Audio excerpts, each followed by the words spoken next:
Momenti assolutamente magici quelli che ci ha regalato On May. Adesso andiamo in Serbia.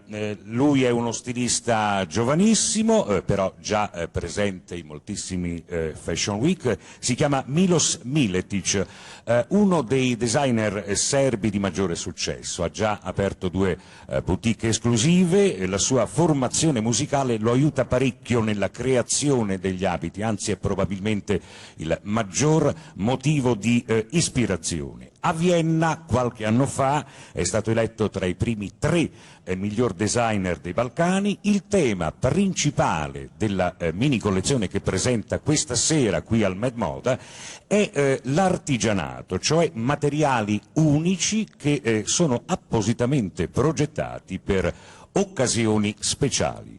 Ecco a voi Milos Miletic.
Buongiorno dalla Serbia per il Medmoda Milos Miletic. Vorrei che si facesse un altro applauso per questo straordinario stilista, la cui presenza avvalora ulteriormente questa manifestazione.